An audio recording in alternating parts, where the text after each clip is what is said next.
Imaginez-vous face à deux suspects chimiques, des jumeaux quasi parfaits. L'un, c'est l'arôme de la vanille, un aldéhyde. L'autre, c'est l'acétone qu'on trouve dans le dissolvant, il cétone. Aujourd'hui, on enfile la blouse de détective pour apprendre à les différencier. Allez, on se lance.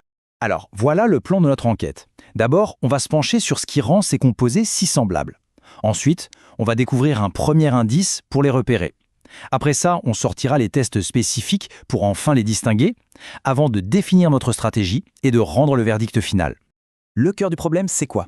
Eh bien, les aldéhydes et les cétones partagent une structure tellement similaire qu'on les surnomme les jumeaux chimiques. C'est justement cette ressemblance qui, au premier abord, rend leur identification un peu compliquée. La question est donc posée. Face à un échantillon inconnu, comment savoir si on a affaire à un aldéhyde ou à une cétone? C'est tout le mystère qu'on va éclaircir ensemble. Et leur point commun, leur aire de famille, il vient de là, le groupe carbonyle. C'est un atome de carbone relié par une double liaison à un atome d'oxygène. C'est la signature qui les met dans la même famille chimique et c'est aussi la source de notre énigme. Ok. Avant de chercher à les distinguer, la première étape, c'est de confirmer qu'on a bien affaire à un membre de cette famille carbonyle. C'est un peu comme jeter un grand filet pour être sûr qu'on est sur la bonne piste. Et pour ça, on a un test parfait.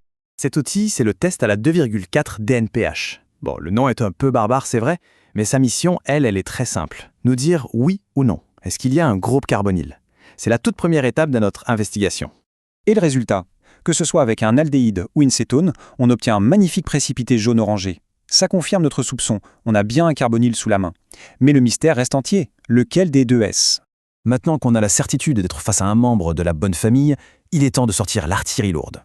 On va utiliser des tests qui, eux, ne réagissent qu'avec les aldéhydes. C'est là qu'on va trouver la preuve qui va tout changer. On a 3 tests dans notre arsenal, Fehling, Tollens et Schiff. Leur point commun, et c'est ça qui est génial, c'est qu'ils sont spécifiques aux aldéhydes. Ils sont conçus pour exploiter une petite différence structurelle que les cétones, elles, n'ont pas. Commençons par la liqueur de Fehling. C'est une solution d'un bleu très profond, presque électrique. Cette couleur vient des ions cuivre qu'elle contient. Et c'est là que la magie opère. Si on a un aldéhyde, en chauffant un peu, le bleu intense vire au vert, puis à l'orange, et finit par former un précipité rouge brique. C'est très visuel. Et avec une cétone? Rien. Absolument rien. La solution reste bleue.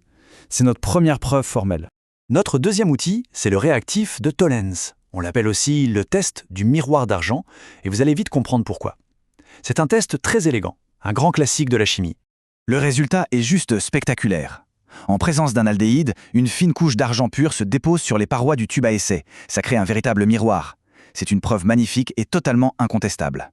Et avec les cétones, le tube reste parfaitement transparent. Et enfin, notre troisième test, le réactif de Schiff.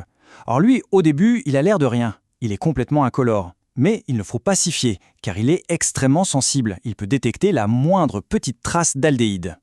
Au contact d'un aldéhyde, la réaction est immédiate. La solution, qui était transparente, se teinte d'un violet magenta éclatant. C'est un signal impossible à rater. Et avec une cétone, sans surprise, le liquide reste parfaitement incolore. Bon, on a vu les outils. Maintenant, voyons comment un chimiste les utilise de manière logique et stratégique pour résoudre l'énigme à coup sûr. En fait, la stratégie est super simple. Étape 1, le test à la DNPH. S'il est positif, on sait qu'on a un carbonyle. Étape 2, on enchaîne avec un test discriminant, comme celui de Fehling.